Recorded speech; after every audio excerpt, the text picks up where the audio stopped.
All right, everybody. Welcome back to CrappieKast In-Depth Series. I'm Shane Jones, John Farmer. and we're back, guys. We missed a week, but we're back hot and heavy, and I want to appreciate everybody's support. Like I said, this thing's growing like crazy, man. We get a lot of feedback, but today's show is, so you bought a live scope. And John and I are familiar with a lot of this do's and don'ts, and we're just suggesting. We're not necessarily you got to have this thing, but we're just trying to let you learn from our mistakes of purchasing different size units and what we learned over the years, and try to share it with y'all, in case you bought one or, thinking that you're going to buy a unit and get on YouTube and learn how to use it, and that ain't the case sometimes. So what do you think about it, John? And it happens to everybody. They watch a lot of people fishing, and they say, "All right, I want to buy it." And I mean, all the way back to when I was first buying side imaging and stuff. Um, you know, I bought stuff and then had to rebuy stuff and sell stuff, and every time you have to resell, you're losing money because you're going to lose probably at least 15%, unless it's an item that somebody else can't get. Like there for a while, people couldn't get the Helix 12s and side imaging, Right. post COVID, when there was a shortage on about everything. So if you had one of those, you actually could make money on it. But You're you know, right. During that COVID 2020, 21, you're exactly right.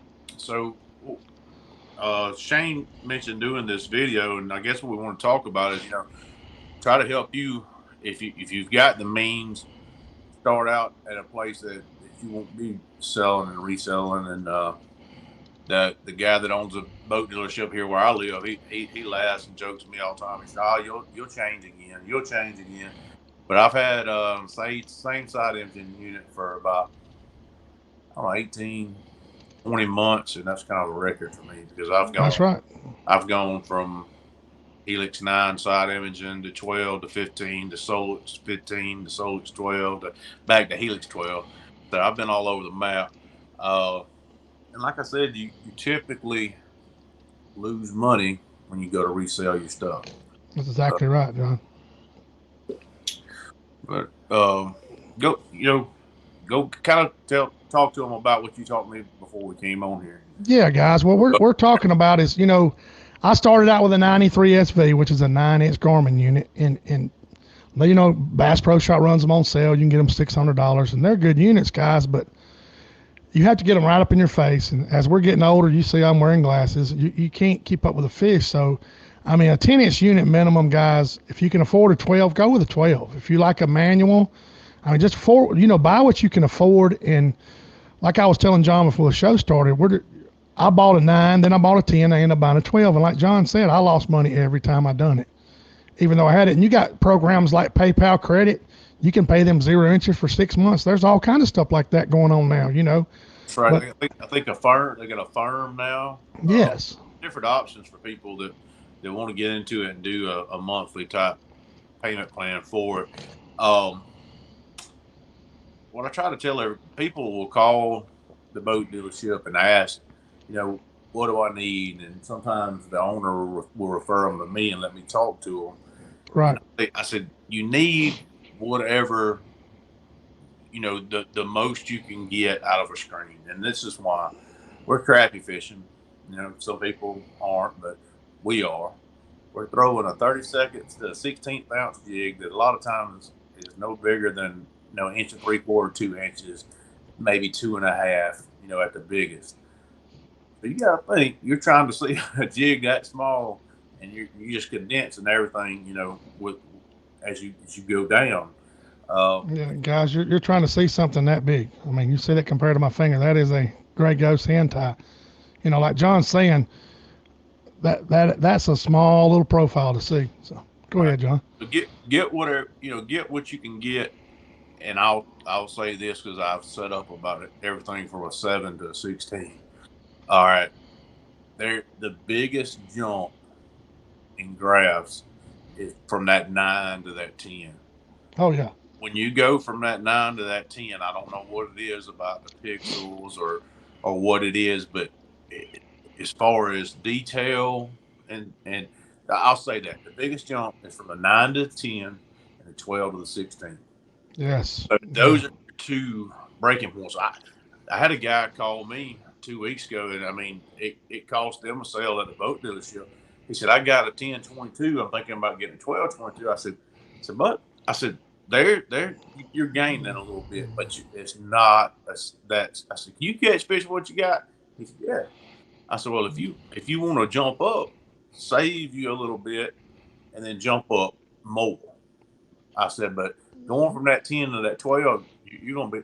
It won't be 2 months. You're gonna like, well, let me see about where I could go from this 12. And Exactly. then, You're exactly right. That's why we're doing this video, John. Exactly. It feels like a never-ending saga. Like I can remember how happy I was when I got my 8412. You know, the picture was great. I mean, I've shared some videos of it, just wonderful. Oh yeah. But then I went from that 12 to that 16, and I'm like, God, but hey, it is. It's night and day. Tell them. Yeah, John. Tell them about the separation as far as the 16. That way, people will know what. You know that's the biggest thing you told me about the 16. So people ask like, why get the big TV screen in front of your boat? Okay, so let's say that we're fishing and we've got 8 fish in front of us or 10 fish in front of us on a stump.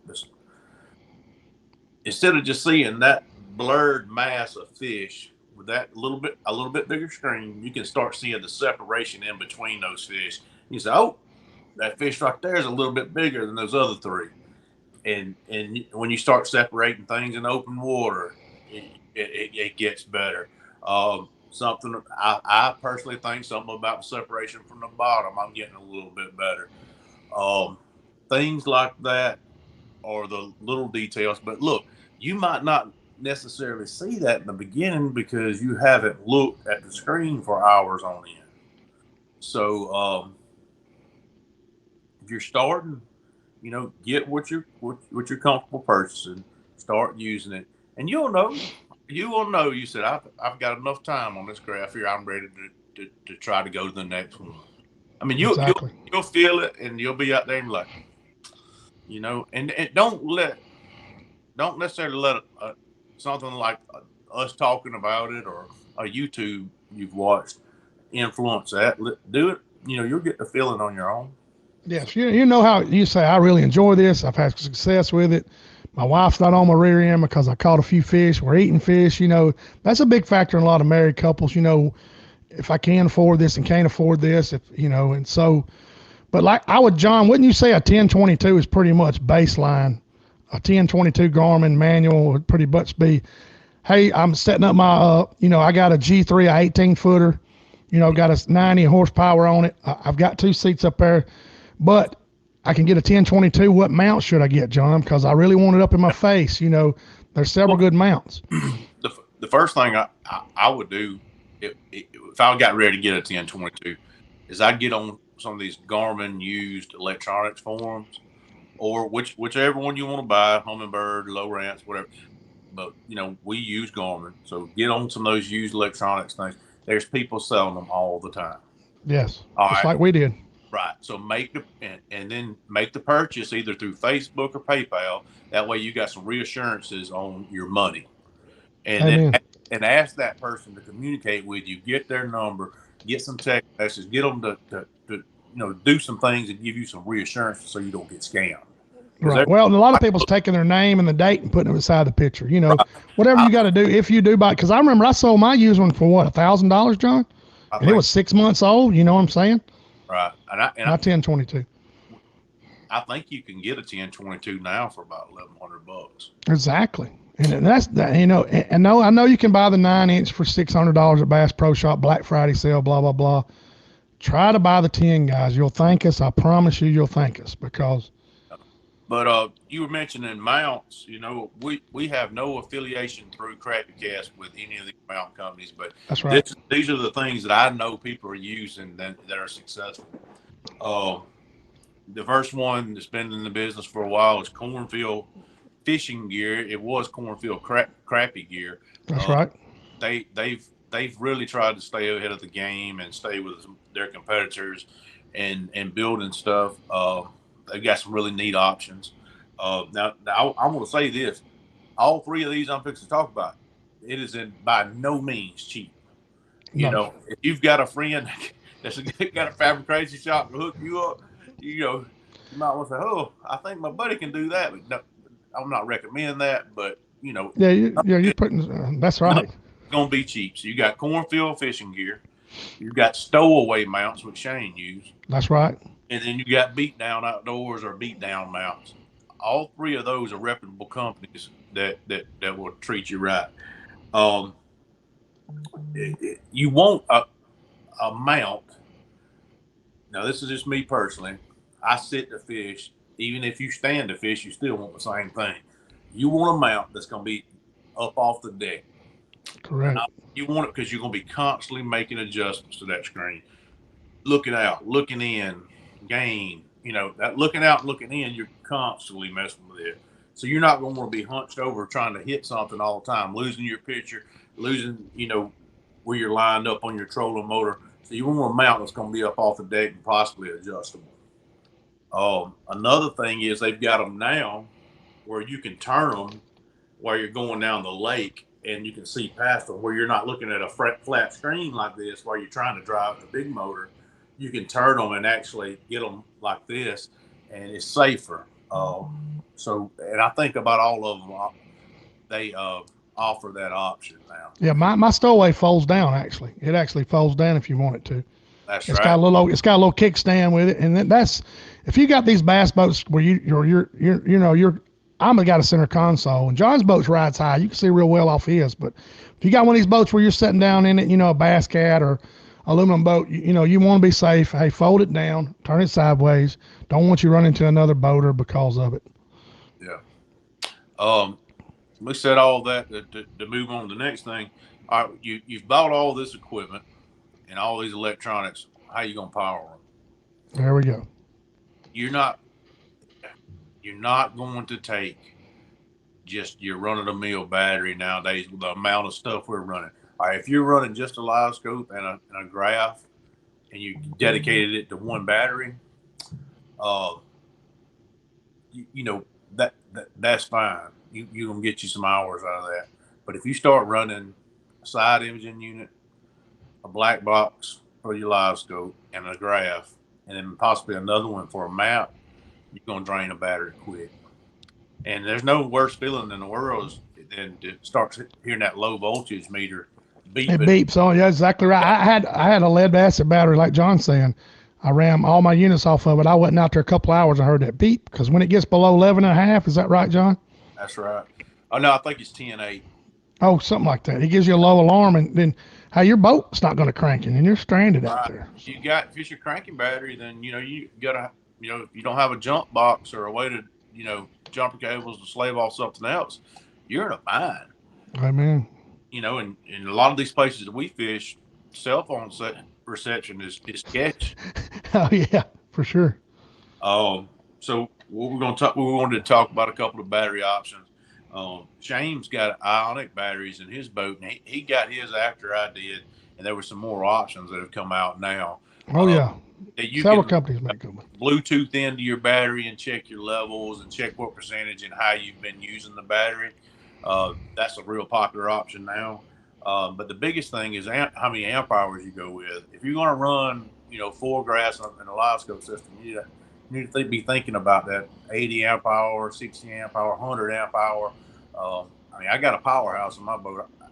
I have 2 100 amp hours in parallel, so I can fish several days.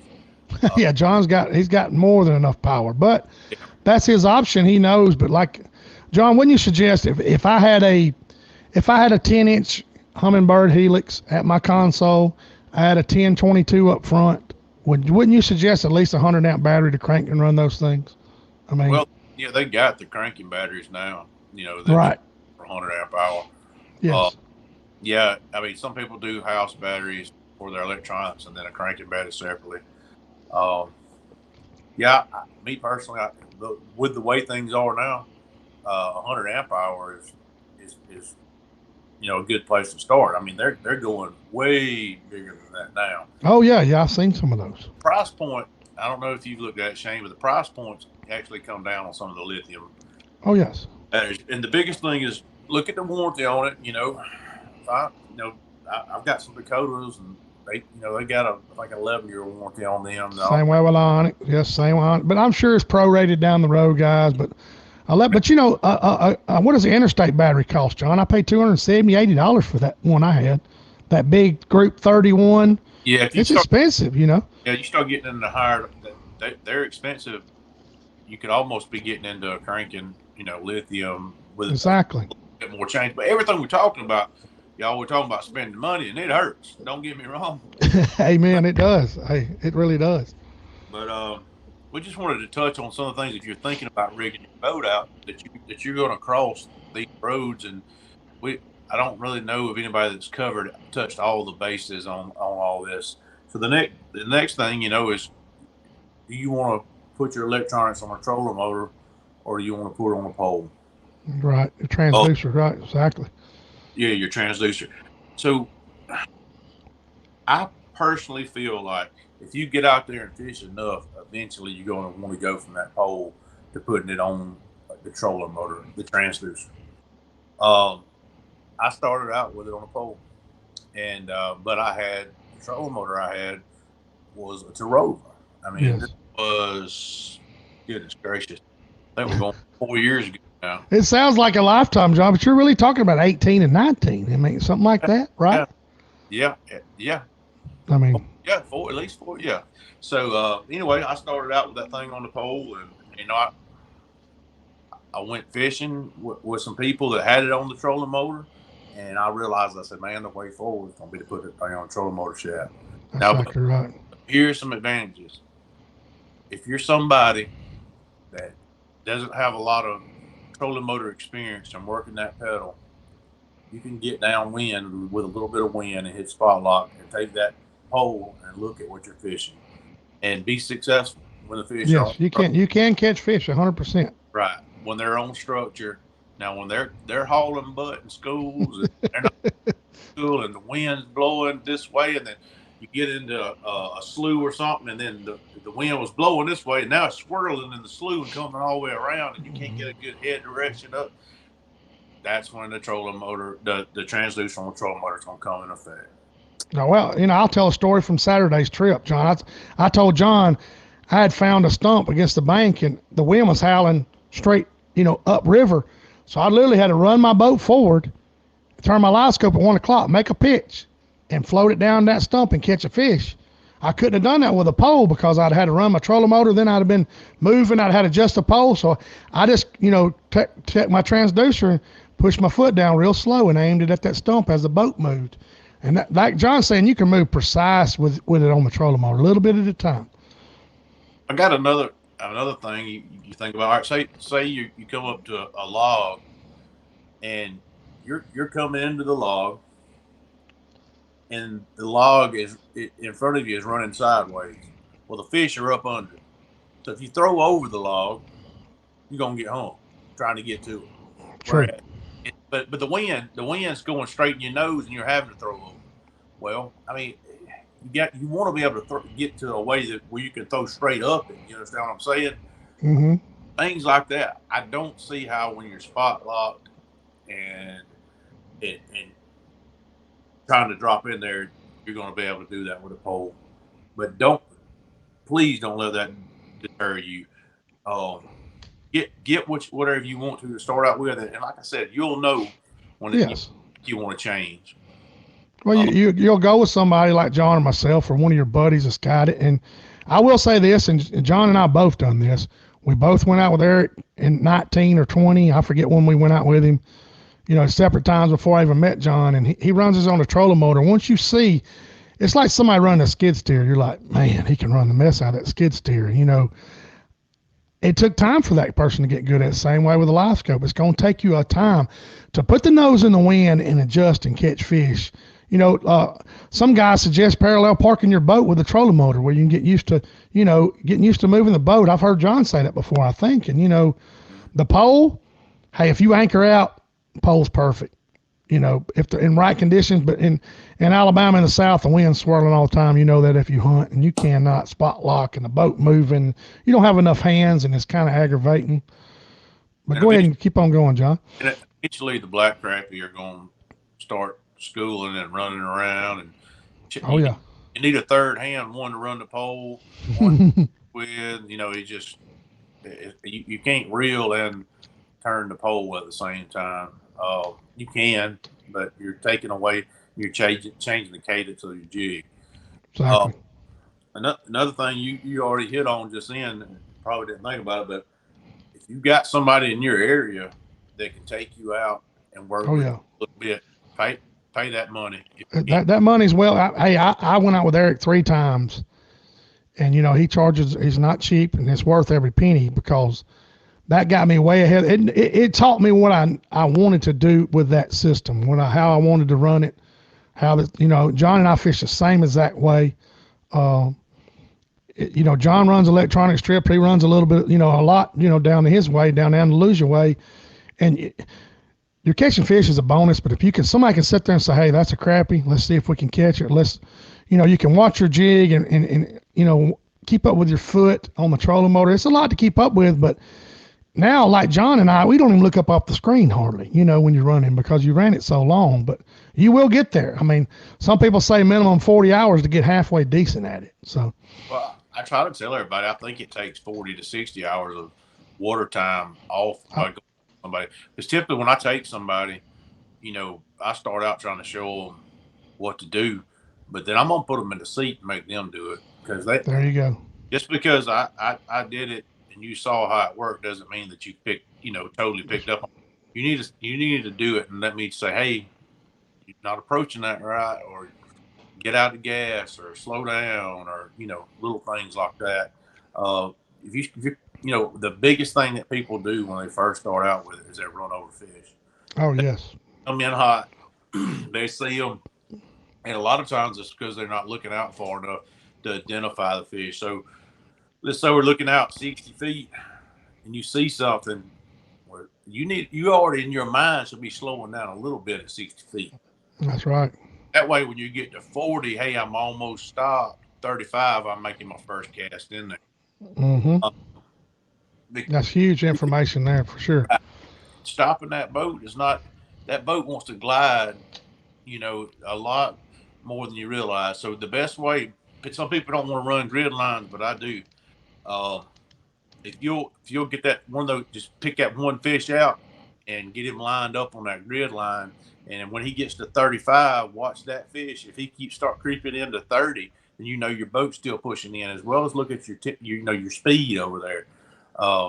Just make that one fish stop on that grid line. You got the boat stopped.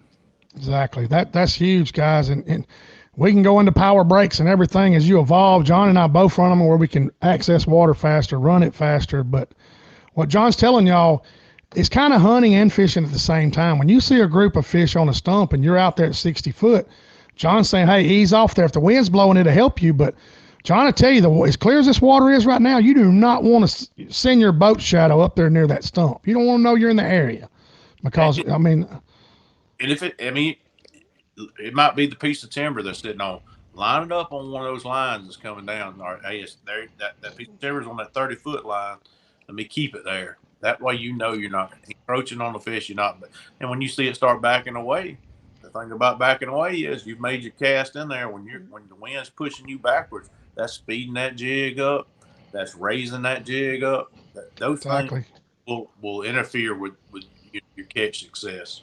Yes, like I said, that's why we done this show, guys. I'm telling you, nobody's sharing this kind of information but us. I haven't seen it on there. Somebody may be, but you see us reeling in fish on YouTube, and you don't understand the whole process. That's why we're trying to explain a little bit.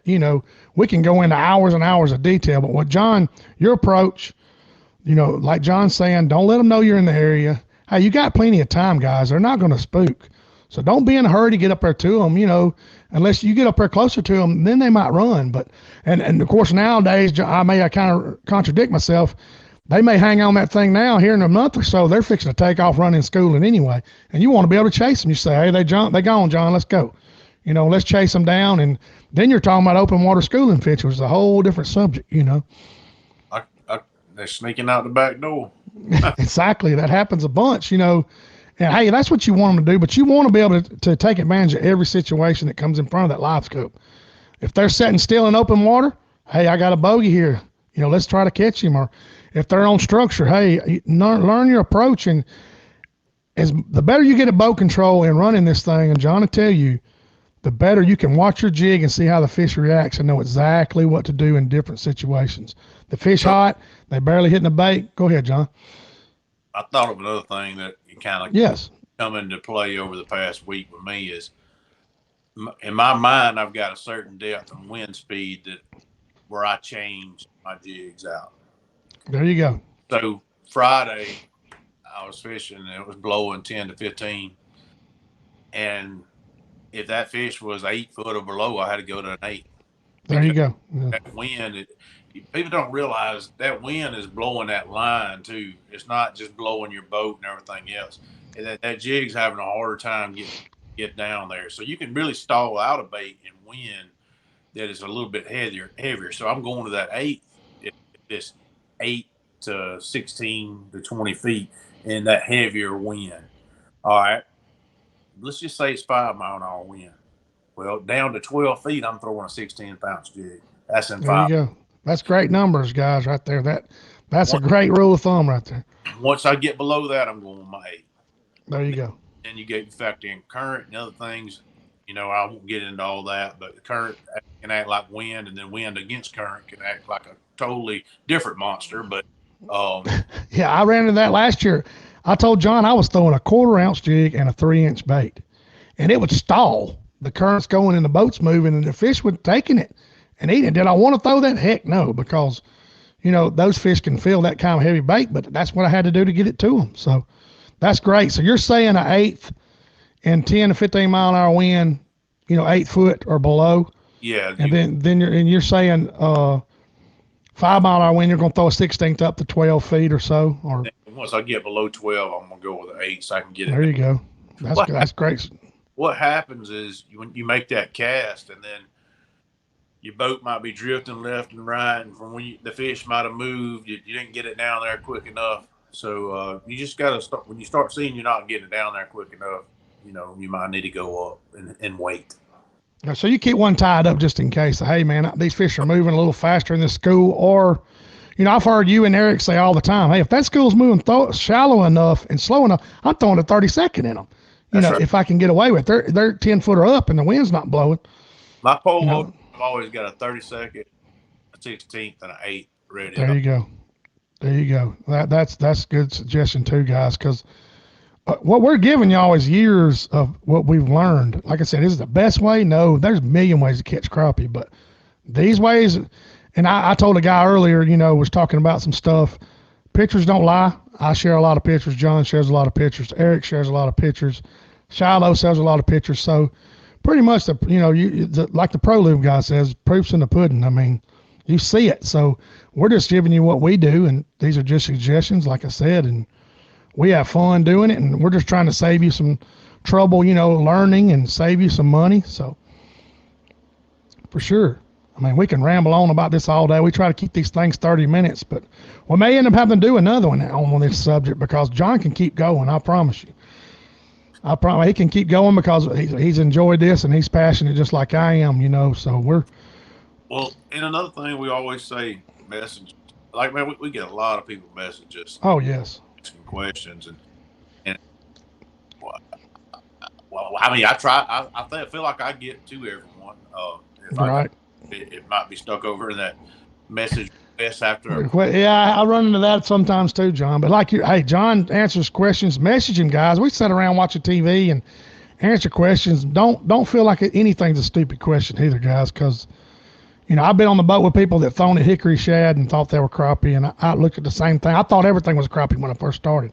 Everything with gills, oh gosh, crappie, and that ain't the case. So, get with us, learn. That's why we're putting these shows out, guys, to help you learn and get better. And hey, maybe one day you can text John and I say, hey man, so-and-so, they're on some stumps on the flat, and go get them. And you might have just picked your live scope up a year ago. That's what we want. We want to, we're trying to broaden our whole network of people that get out there and enjoy this stuff. We go on these Mad Adam tours we're talking about doing. hey, I don't care if there's 25 people, man. You'll have enough information shared there. Somebody, you're gonna catch some fish, you know. Yep. And I appreciate John as always. He brings it and brings you a bunch of tips, and that's why me and him do really well together, because we bounce off each other, and he's like, hey, you brought a little bit of this up. I'm gonna go into a little more detail, and I enjoy these shows about it. So I'm thankful to the good Lord for John and Jessica both, because it's meant to be when you meet people. We met a little over a year ago, I guess. So. Yep. You know, we talk every day, several times a day, and we try to get on this stuff. But I appreciate it. Feel free to message John and I, man. John, you have a good evening. Tell Jessica I said hello, man. We're gonna end this show, and I'll be putting it on here shortly, guys. I don't try to hold on to them once I can download them, because I don't want to get them deleted or something. Because I ran into one of John's friends, and he wanted the show, and I deleted it off my iPad because of the storage. And I want to put these things out, guys. Feel free to answer a question. Tune in Thursday night, CrappieKast Live. This thing will be on Apple Podcasts and Spotify also. So tune it in, man. We're growing, and we appreciate y'all. Appreciate it. See you, Johnny. All right. Thank you, bud.